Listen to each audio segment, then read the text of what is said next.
बोलिए बांके बिहारी लाल की जय। चले। नारद जी ने जब ये कहा कि माता जी बदल गए मन लोगों के, यहां तक कपट छल पर्दा, घर में 4 नाते रिश्ते हैं, एक के मन की एक को नहीं पता। वो भले बाप बेटा है, भले भाई भाई है, औरों की छोड़ो माता जी, सबसे निकट का सबसे प्यारा रिश्ता होता है पति और पत्नी का। 2 जिस्म एक जान, शरीर से 2 लेकिन मन विचार से एक। लेकिन इस कलयुग ने तो ऐसी आग लगाई है, आज पत्नी पति से और पति पत्नी से अपने मन की बात लगी छुपाने। जब ऐसा सुना तो खिलखिला के हंसी पार्वती और बोली, नारद भाई तुम झूठ तो कह नहीं रहे होगे, 3 लोग घूमते हो, तुम देखा होगा तभी तो कह रहे हो। लेकिन भाई दुनिया की जाने दुनिया वाले, मैं तो अपने घर की जानती हूं। मैंने कभी कुछ नहीं छुपाया, इन्होंने कभी मुझसे कुछ नहीं छुपाया। मेरे स्वामी को दुनिया कहती है भोलेनाथ, और इसलिए कहती है कि ये सचमुच सचमुच छोटे बच्चे के जैसा भोला इनका स्वभाव है। सुनो नारद सुनो, जब गुरु मंत्र मिलता है तो कान में मंत्र बोलने से पहले गुरु 3 बार कहते हैं गोपनीयम गोपनीयम गोपनीयम प्रयत्नतः। इस मंत्र को किसी को बताना मत। उद्घाटित कर दिया, बता दिया, खोल दिया मंत्र तो प्रभाव समाप्त। किसी को भी मत बताना। लेकिन बोले ये तो इतने भोले भाले हैं, जब जिस दिन इनको मंत्र मिला तो सबसे पहले आकर के मुझी को बताया। बोले क्या मंत्र? राम रामेति रमेति रमे रामे मनोरमे सहस्र राम नाम तातुल्यम राम नाम वरानने। आते ही बोले कि गिरिजा पार्वती मुझे ये मंत्र मिला है, राम नाम का मंत्र। अच्छा चले, ज्यादा विस्तार में नहीं जाएंगे। उठते उठते नारद जी बोले, एक काम करना मेरी बहनों, यदि किसी के घर में आग लगाने की कला सीखनी हो ना, वैसे ऐसे खोटे दिमाग वाले कथा में आते ही नहीं, पर किसी को ये आर्ट सीखना हो तो नारद जी को गुरु बना लेना। बसा बसाया घर किसी का कैसे उजाड़ा जाता है। उठते उठते क्या बोले? बोले माता जी यदि ऐसा हो, भेद कभी ना छुपाया हो, बड़ी खुशी की बात है, बधाई हो आपको, पति पत्नी में ऐसा ही व्यवहार होना चाहिए। लेकिन आप कह रही हैं, विश्वास मुझे रत्ती भर नहीं हो रहा, क्षमा करें। सिर खुजाते नारद जाने लगे तो पार्वती ने रोक लिया था। बोले क्यों नहीं विश्वास हो रहा भाई तुझे? क्यों तुम मेरे पति के ऊपर शंका कर रहे हो? तो नारद बोले कि यदि, एक बात बताइए, कभी कुछ नहीं छुपाया? बोले हाँ नहीं छुपाया। तब तो ये बात भी बताई होगी, जो कटे हुए सिरों की माला, मुंडों की माला 8 पहर गले में लटका के घूमते रहते हैं ना। बोले बाबा वो माला में सिर किसके, मुंड किसके हैं, बताया? पार्वती ने सिर हिलाया, बोले ये तो नहीं बताया। और नारद ने बजाई ताली, बोले नहीं बताया तो प्रेम क्या खाक करते हैं? अरे रुको रुको नारद, हो सकता है मैंने कभी पूछा नहीं इसलिए उन्होंने बताया नहीं। पीठ फेर के जाते हुए नारद बोले, मनी मनी ये सोचते हुए, आग लगाना मेरा काम था सो मैंने कर दिया, अब चलूं दूर से तमाशा देखूं। बोले आज आते ही सबसे पहले यही पूछना, लग जाएगा पता कितना प्रेम करते हैं। बोली उमापति महादेव की। बड़ी सुंदर बड़ी प्यारी सी कथा है। नारद जी निकले हैं और नारद के जाते ही भगवती पार्वती बैठ गई सिर पकड़ के, और अपने आप से बात करती हुई, रोती सुबकती, बड़ी दुखी बड़ी उदास। क्या कह रही है? बोले हाय रे हाय मर्द की जात, हम तो चरण धो धो करके आचमन करें पति परमेश्वर, और ये रखें पर्दे, आने दो आज, यदि अकल ठिकाने ना लगाई तो मेरा नाम भी पार्वती नहीं। बड़े गुस्से में, बड़े क्रोध में भगवती। आगे सुनिएगा। सांझ की बेला है भाई बहन, नारद जी कैलाश से उतर रहे हैं, भगवान शंकर अपने कैलाश की तरफ को आ रहे हैं। हो गया आमना सामना, पल दो पल का, ध्यान से सुनते जाना। अब नारद के मन में चोर है ना, बसी बसाई गृहस्थी बिगाड़ के आ रहा हूं तो नजर नहीं मिला पा रहे हैं। कपटी आदमी कभी नजर नहीं मिला पाता, तो बस दूर से ऐसे मुंह फिर के राम राम जी, राम राम, राम राम। शंकर ने कहा, रात सिर पे है नारद जी, कहां चले, आज यहीं रुकिए। बोले जी फिर कभी, आज जरूरी काम है, और आप भी जल्दी जाइए, माता जी ने जल्दी बुलाया है। भगवान शंकर अंतर्यामी है, तुरंत ताड़ गए, कुछ तो बात है। मन ही मन मुस्कुराते हुए बोले, नारद जल्दी तो बुलाया होगा पार्वती ने, जब तुम्हारे चरण पड़े हैं तो सब कुछ कुशल मंगल तो हो नहीं सकता, घबर नहीं किया, आग लगा के जा रहे हो। तेज तेज कदमों से भगवान शंकर अपने धाम में, निवास में पहुंचे, तो जिस बात का डर था वही सामने का दृश्य। पीठ फिर के बैठी है पार्वती, रूठ के, उदास। शंकर निकट गए, कंधे पे हाथ रखा, स्पर्श किया, पूछा बात क्या है देवी। और जैसे हाथ रखा वैसे ही झटक दिया है जोर से कि छूना मत मुझे, मैं बात भी नहीं करूंगी आपसे, ना सूरत आपकी देखूंगी, ना अपनी दिखाऊंगी। भगवान शंकर हक्के बक्के बोले, हुआ क्या, सुबह तक तो सब ठीक था। हा? ये कैसी नाराजगी, क्या बात है। तो जार जार आंसू बहाती हुई पार्वती बोली, एक बात सुन लीजिए जी। बोले हाँ बोलिए। आदमी शक्ल से काला हो चलेगा, लेकिन मन का काला नहीं होना चाहिए। भगवान शंकर का रंग सांवला है ना, वही ताना मारा है। बोले रंग भले सांवला हो लेकिन मन काला नहीं होना चाहिए। शंकर बोले रुको रुको पार्वती, मन उसका काला होता है जिसके मन में कपट होता है। कैसे कह दिया तुमने हमें काले मन वाला। बोले काला मन नहीं तो और क्या। बोले पहेलियां मत बुझाओ, सीधे सीधे बताओ बात क्या है। अब मुद्दे की बात पे आई। बोले ये मुंडों की माला, ये जो गले में लटकाए आठों पैर घूमते हो, सब सब महिलाओं के शीश हैं, पुरुष का शीश एक भी नहीं, सब महिलाओं के। बोले कौन कुलटा कुलछनी आई, ये किनके शीश गले में पहन के घूमते रहते हो, ना दुनिया की लाज ना शर्म। अब भगवान शंकर की समझ में सारी बात आ गई। हाथ पकड़ के बैठाया है, शांति से बैठे हैं और बोले पार्वती ये कोई ऐसा भेद भी नहीं कि तुमसे छुपाया जाए, बस बात इतनी सी है, तुमने कभी पूछा नहीं और हमें भी बताने का ध्यान रहा नहीं, आज पूछा है, सारी बात सिरे से समझा के बताएंगे, लेकिन ऐसे पीठ फेर के मत बैठिए। सुनो, मैं अजर अमर परम पिता परमात्मा, जन्म और मरण से रहित। भगवान शंकर अजन्मा है और जो ईश्वर के रूप हैं, भगवान श्री राम हो गए, भगवान श्री कृष्ण हो गए, तो उनका जन्म उत्सव मनाया जाता है। अभी रामनवमी आएगी, तो राम जी का जन्मदिन, बरसात में जन्माष्टमी आती है, कृष्ण का जन्मदिन। तो एक भाई कहीं अनजाने में ऐसे कह रहे थे अपनी समझ से, बोले पंडित जी शिवरात्रि शिव जी का जन्मदिन। अभी कल ही एक कथावाचक पंडित जी फोन कर रहे थे। देखो ब्राह्मणों की चर्चाएं आपस में चलती हैं, और जब गहन शोध ना हो, पुराणों के एक एक शब्द से गुजरना पड़ता है, कई बातें विस्मृत भी हो जाती है, कई ध्यान में रहती भी हैं। तो कहीं चर्चा चल रही होगी कि ये शिवरात्रि जो है, अपना अपना मंतव्य सब दे रहे होंगे ब्राह्मण वहां, कि शिव पार्वती विवाह का जो मंगल वेला थी वो शिवरात्रि के रूप में मनाई जाती है। तो कोई कह रहे होंगे कि नहीं शिव जी का जन्मदिन, चलो जन्म तो शिव का होता ही नहीं, हो तो मतलब ही नहीं बनता।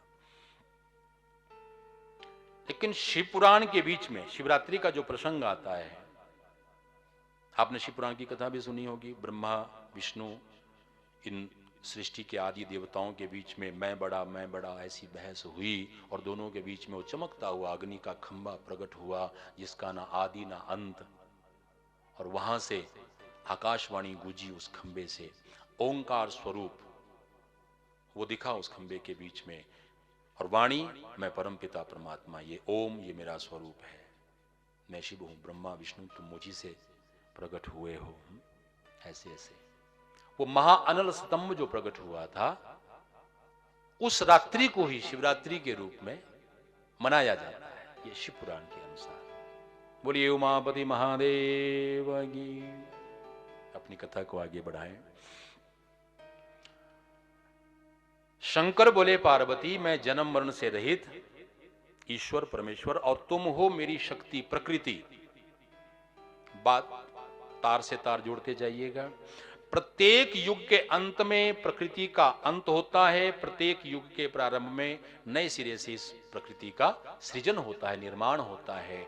इस नियम से पार्वती तुमने बदले रूप अनेक और मैं एक का एक। जब जब तुमने पिछला शरीर छोड़ा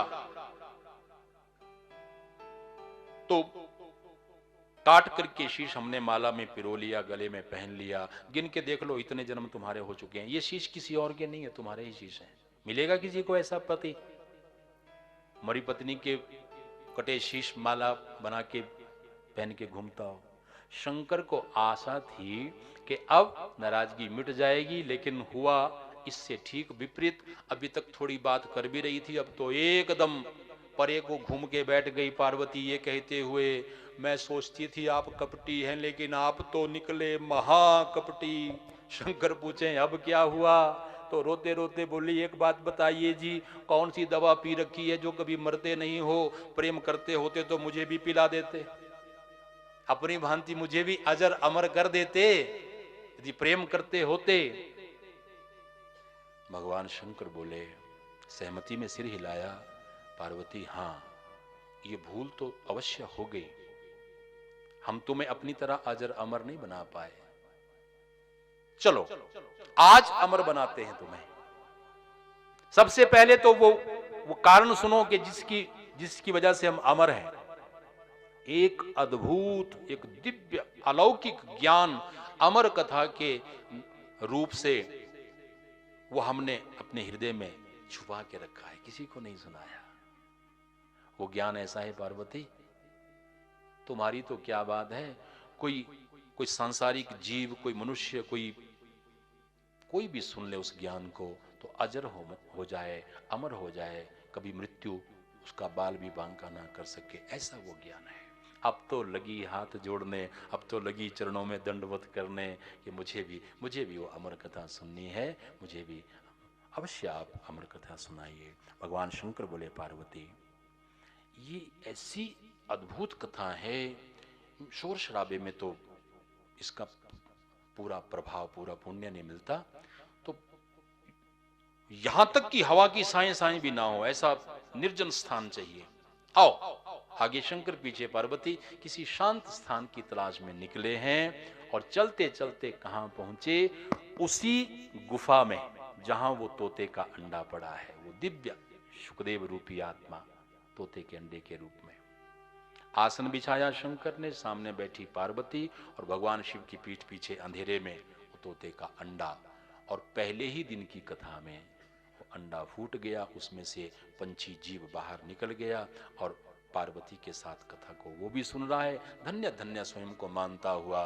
कहां पंछी की योनि, कहां ये अमर कथा का दिव्य ज्ञान श्रीमद् भागवत महापुराण के रूप में। बोलिए भागवत जी महापुराण की जय। ये कोरोना से पूर्व कोई 2-5 वर्ष की बात होगी। आपके यहाँ सोलन के इलाका में हम कथा बोल रहे थे। एक बुजुर्ग पंडित जी, देखो मन में शंकाएं, ऐसा नहीं, प्रश्न तो उठना स्वाभाविक है, जो ध्यान से सुनता है भाई उसके प्रश्न तो उठता ही उठता है। तो वहां गांव के वो बुजुर्ग पंडित जी लगे पूछने के, महाराज इस साल आप आए हैं कथा सुनाने, पिछली बार कोई दूसरे प्रवक्ता थे और 9 दिन की रामायण हुई थी इसी मंदिर में जहां आप कथा कर रहे हैं। तो वो पंडित जी सुना रहे थे कि दुनिया वालों, ये रामायण वो अमर कथा है जो भगवान शंकर ने पार्वती को सुनाई थी। अब आप आए, आप कह रहे हैं कि ये कृष्ण कथा भागवत 7 दिन की, ये वो अमर कथा है जो शिव ने पार्वती को सुनाई थी। अब सच क्या झूठ क्या है वो बताओ जरा। उन पंडित जी की बात सत्य है कि आपकी बात सत्य है? मेरे भाई बहन, गहन विचार की आवश्यकता है। बात वो भी झूठी नहीं, बात ये भी झूठी नहीं। हर वो ज्ञान जो हमें अजर अमर हमारे आत्म स्वरूप का बोध करवाता हो। फिर वो ज्ञान भले भागवत में मिले, भले रामायण में मिले, भले भगवत गीता में मिले, भले महाभारत में, किसी भी ग्रंथ में कहीं भी मिले। नैनम छिंदन्ति शस्त्राणि नैनम दहति पावक न च एनं क्लेदन्ति आपो न शोषयति मारुतः। मृत्यु क्या है? वस्त्र बदलना। जीवात्मा अब नया शरीर धारण करके नए जन्म में जाएगी। ये ज्ञान कहीं से भी मिल जाए तो समझ लो ये वो अमर कथा है। भागवत जी की आरती बोलते हैं ना, स्पष्ट वहां पे शब्द आते हैं, ये अमर कथा, ये अमर ज्ञान। चले, भगवान शंकर ने कथा प्रारंभ करी है, पार्वती बैठ के सुनने लगी है। यहां एक बात अपनी बहनों से हम और स्पष्ट करेंगे, आगे बढ़ेंगे। विवाहिता नारी को हमारे शास्त्र कहते हैं किसी भी संत, किसी भी ब्राह्मण से गुरु रूप में मंत्र लेने की कोई आवश्यकता नहीं, कोई आवश्यकता नहीं। एक शर्त है, यदि आपके घर में जिनके साथ आपका पाणी ग्रहण हुआ है, विवाह संस्कार हुआ है, यदि वो पतिदेव शास्त्रों के ज्ञाता हैं, शास्त्रों का ज्ञान, आपके धर्म कर्म के प्रश्नों का उत्तर दे सकते हैं, तो पति ही गुरु है, पति ही ईश्वर, पति ही परमेश्वर, जैसे भगवती पार्वती शंकर को मानती हैं। लेकिन फिर ये बात जुदा है, आज के जमाने में देखें तो 3 घंटे बैठ करके ज्ञान चर्चा करने वाले पति पत्नी ऐसा जोड़ा बड़ी मुश्किल से कोई मिलेगा। आज तो 3 घंटे की फिल्म देखते हैं साथ बैठ के। बोल सांचे दरबार की। ओ अज मेरे भोले ने आना, हो मावी सुननी अमर कथा गे। अज मेरे भोले ने आना, हो मावी सुननी अमर कथा। आज मेरे भोले ने आना, वो मावी सुननी अमर कथा। आज मेरे भोले ने आना, हो मावी सुननी अमर कथा। ओ मावी सुननी अमर कथा, वो मावी सुननी अमर कथा। ओ मावी सुननी अमर कथा, ओ मावी सुननी अमर कथा। ओ मावी सुननी अमर कथा, वो मावी सुननी अमर कथा। ओ मावी सुननी अमर कथा, ओ मावी सुननी अमर कथा। आज मेरे भोले ने आना, मावी सुननी अमर कथा। आज मेरे भोले ने आना, ओ मावी सुननी अमर कथा।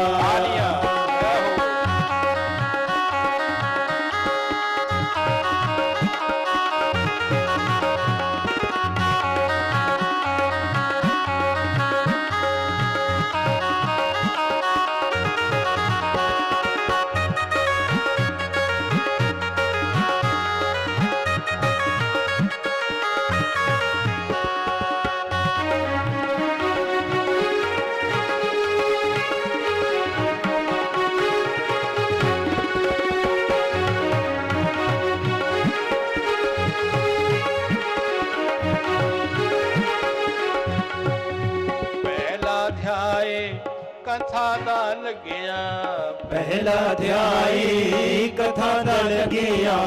पहला ध्याय कथा दा लगिया। पहला ध्याई कथा दा लगिया।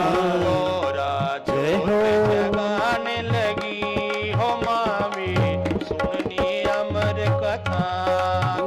राजूत जगाने लगी, हो मावी सुननी अमर कथा। ओ मावी सुननी अमर कथा। ओ मावी सुननी अमर कथा। ओ मावी सुननी अमर कथा। ओ मावी सुननी अमर कथा। बोले शंकर भगवान की जय। इतनी बात स्पष्ट करते हुए, और वो भी विशेष करके आज की युवा पीढ़ी के लिए, युवा वर्ग के लिए, ये पति पत्नी का रिश्ता मात्र दो जिस्म का मेल नहीं, दो आत्माओं का पुण्य मिलन है। सांसारिक यात्रा के साथ साथ धर्म कर्म की, भीतरी जगत की, अध्यात्म की यात्रा भी दोनों कदम से कदम मिला करके करते हैं। पतनात् त्रायते इति पति, पति की जो परिभाषा दी है ना, पति कौन? नारी का मन कोमल होता है, थोड़ा अंधविश्वास भी ज्यादा होता है, बुरा तो मत मानना मेरी बहनों। जो कदम कदम पे पत्नी की रक्षा करे उसका नाम पति है। जो अपना भी परलोक बनाए और अपनी जीवन संगनी का भी परलोक बनाए उसका नाम पति है। गुरुर न सस्यात् स्वजनो न सस्यात् पिता न सस्यात् जननी न सस्यात् दैवम न तत् स्यात् न पतिश्च सस्यात् न मोचयेत यस्मुपेत मृत्यु। वो गुरु गुरु नहीं, वो पिता पिता नहीं, वो देवता देवता नहीं, वो पति पति नहीं, वो पत्नी भी पत्नी नहीं, कि जो हमें मृत्यु के भय से मुक्त ना करवाए।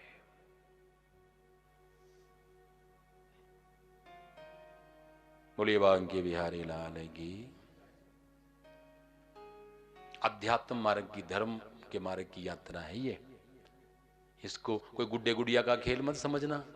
आजकल के युवा वर्ग, मेरे सपनों की रानी कब आएगी तू। गृहस्थ की साधना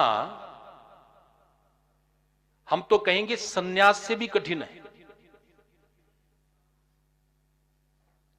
यहां तो अर्थ काम से होते हुए मोक्ष तक जाना है। चलें आगे बढ़ें। बहुत कम मिलेंगे लेकिन धन्य है वो गृहस्थ जहां पति पत्नी एक साथ बैठ करके भगवान की कथा सुनते हैं, एक साथ बैठ करके सुबह शाम की आरती घर में करते हैं। पति अभी सुबह सवेरे नहा धो करके धोती बांध के पूजा के कमरे तक पहुंचे नहीं कि वहां श्रीमती जी ने पहले ही फूल पत्ते धूप जोत जो भी पूजा की सामग्री है ना, वो सब पूजा के बर्तन भांडे धो करके स्वच्छ करके रख दिए हैं। यह है अध्यात्म का सफर। एक सच्ची घटना आपको बताएं। यहां चौपाल का इलाका, शिमला से ऊपर, कई वर्ष पुरानी बात है, खूब भीड़ होती है वहां की कथाओं में। एक अतिशय वृद्ध बुजुर्ग, दोनों हाथ में दो लाठी, दो आदमी उनको पकड़ के ला रहे थे, पूरा शरीर कांप रहा था, 100 वर्ष के करीब उम्र रही होगी। कथा के बाद लोग मत्था टेकने आते हैं, पुराण का वंदन करने, तो वो बुजुर्ग भी आए अथवा लाए गए पकड़ के।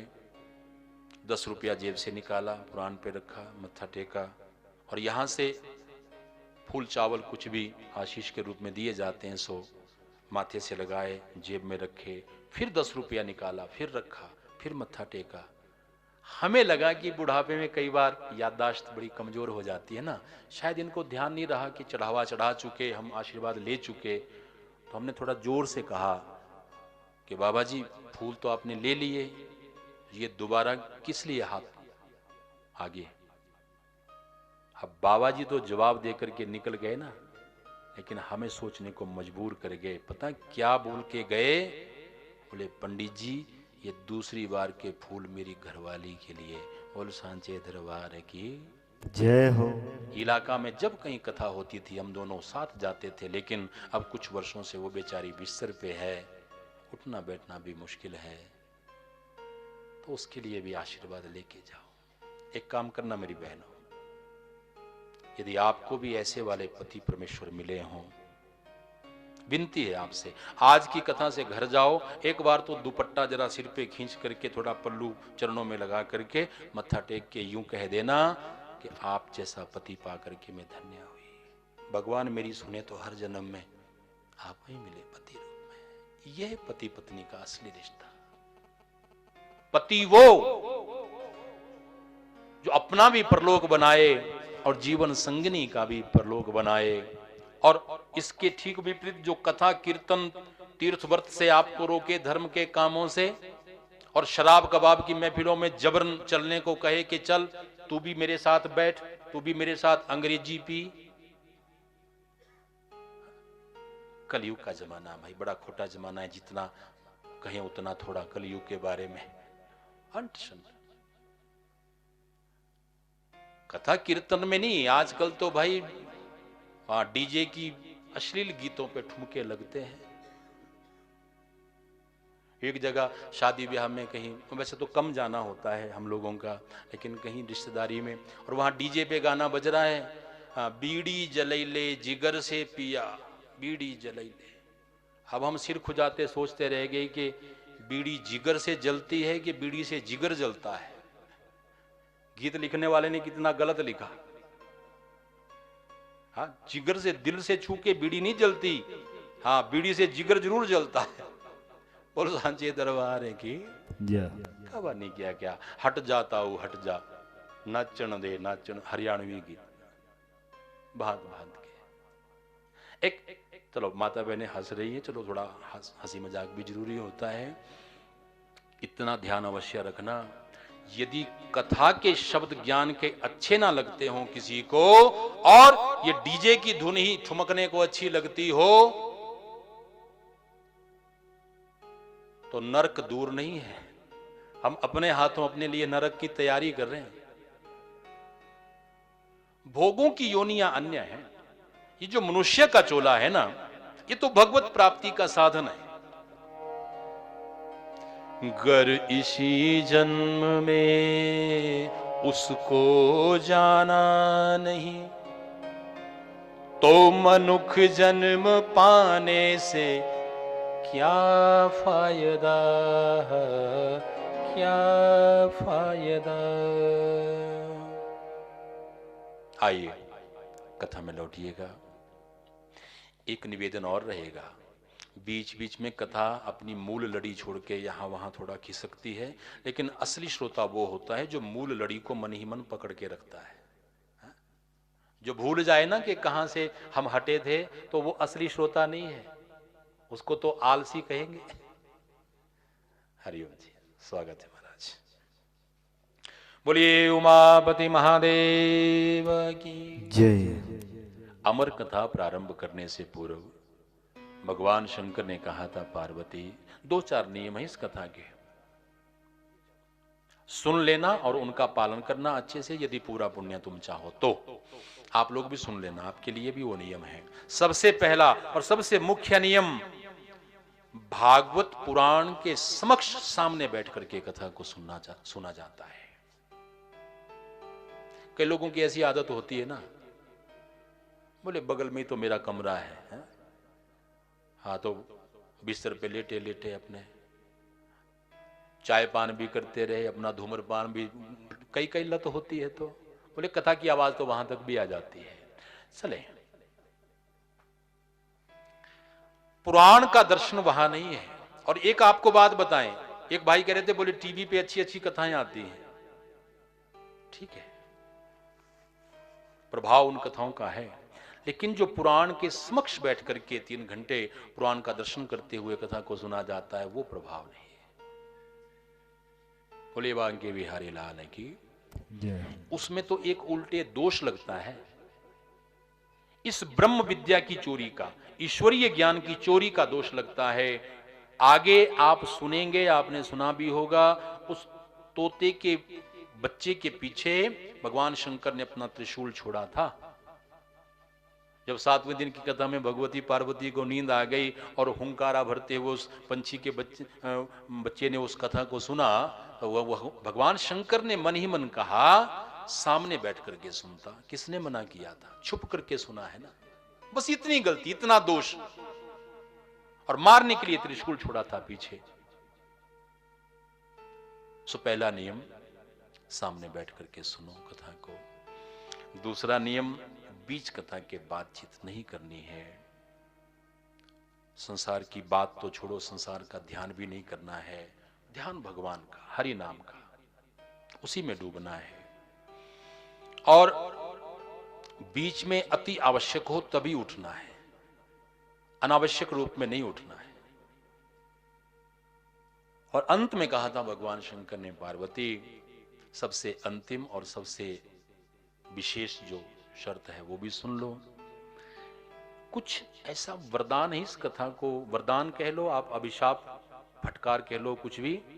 इस कथा में आते ही नींद सताने लगती है। अच्छा, इन शास्त्र की बातों को आप प्रैक्टिकली कभी अनुभव करना। आप 2 घंटा ठीक कथा से पहले विश्राम करके अच्छी भली नींद लेकर के कथा में आओ, लेकिन यहां बैठते फिर उबासियां शुरू, फिर जमाइयां, फिर सुस्ती, फिर आलस, और नींद निद्रा देवी ग्रसित कर लेती है। क्यों ऐसा होता है? जबकि हम अच्छे भले, हाँ? ऐसा नहीं कि सीधे खेत से थके मांदे आए थे तब नींद आई। और दूसरी तरफ देखिएगा, घर में बेटा बेटी की शादी होती है ना, हम अपनी बहनों से विशेष कहना चाहेंगे, क्योंकि शादी ब्याह का जितना चाव इनको होता है ना, उतना दाढ़ी मूछ वालों को नहीं होता। एक पांव पे नाचती हमारी बहनें, जबकि 6-6 रात तक ना सोने का समय है। शादी ब्याह के मौके पे कितनी बेआरामी होती है, कितनी तकलीफी होती है, सब जानते हैं। लेकिन उस शादी ब्याह के गिद्दे में देखो, नींद का कहीं नामो निशान नहीं। कहां आती है? कथा में, सत्संग में। भगवान शंकर ने कहा था, पार्वती गौर से सुन लेना, ये मेरे प्रभु भगवान श्री राम ने त्रेता युग में निद्रा देवी को ऐसा वरदान दिया था कि जहां जहां कथा हो वहां जाओ। हाँ, सबको तो परेशान मत करना, लेकिन जिस जिसके सिर पे पिछले जन्म के पाप बचे हों, हाँ, उनके सिर पे बैठ जाना। अब आप थोड़ा सुनना चाहेंगे राम जी ने क्यों कैसे निद्रा देवी को वरदान दिया, तो 2-4 वाक्य में हम वो भी बता दें। हरि अनंत, हरि कथा अनंता। रामायण भी आज मेरे भारतवर्ष में 125-130 के करीब करीब बिलग बिलग रामायण अलग अलग विद्वानों की लिखी हुई। मूल रामायण आती है महर्षि वाल्मीकि जी की लिखी हुई, मूल रामायण, आदि रामायण में जिसको, और इन्हीं वाल्मीकि जी की लिखी हुई एक दूसरी रामायण आती है आनंद नाम से, आनंद रामायण। मूल रामायण में और आनंद रामायण में इतना अंतर है कि जो रामायण के दुख भरे प्रसंग थे, राम जी का वन गमन, भरत मिलाप, दशरथ जी का मरण, सीता हरण, लक्ष्मण जी की मूर्छा आदि आदि जो जो दुख भरे प्रसंग थे, उनको बड़े संक्षेप में करते हुए, समेटते हुए, और जो आनंद वाली कथाएं थी उनको विस्तार देते हुए एक अलग रामायण लिखी थी वाल्मीकि जी। ये उसी आनंद रामायण की कथा है। कथा इस प्रकार, जब 14 वर्ष के बाद रावण, कुंभकर्ण, मेघनाद आदि को मार करके जानकी जी को मुक्त करवा करके राम जी आए, धूमधाम से राज तिलक हुआ, और राम जी का राज्य ऐसा सर्व सुखी है, किसी को कोई दुख नहीं, कोई चोरी चकारी नहीं, कोई हारी बीमारी नहीं।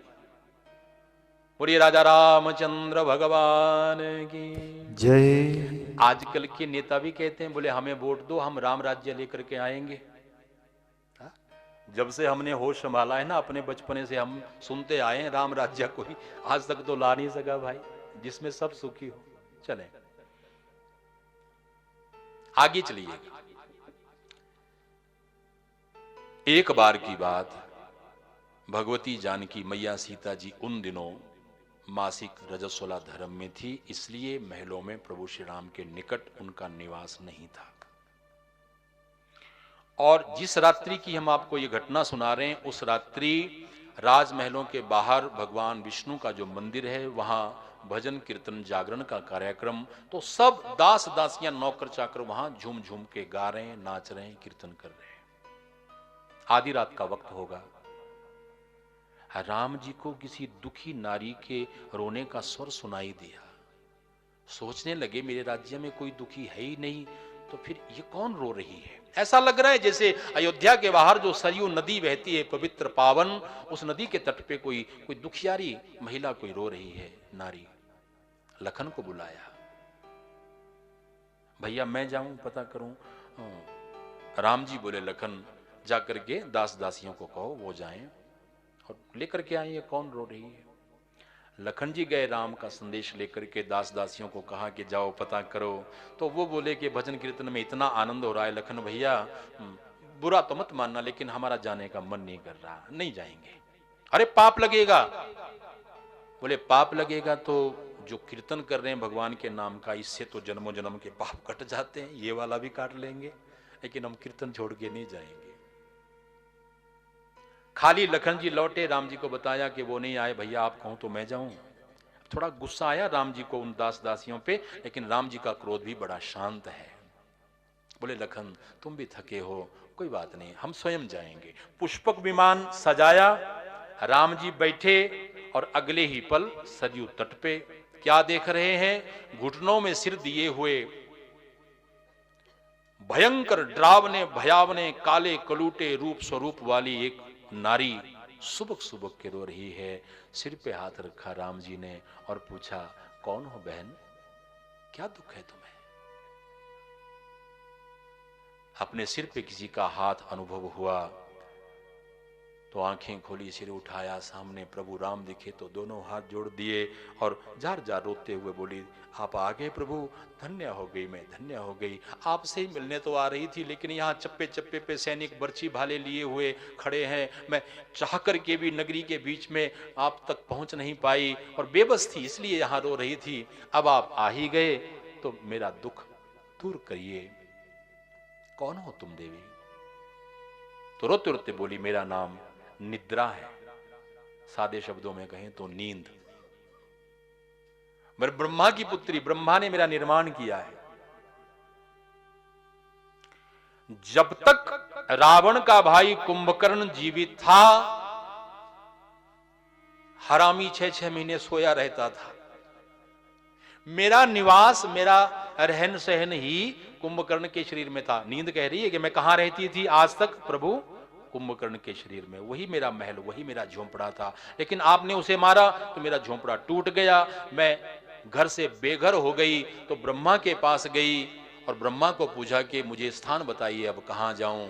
तो ब्रह्मा ने मुझे कहा, जिसने कुंभकर्ण को मारा उन्हीं राम को जाकर के पूछ अपना निवास।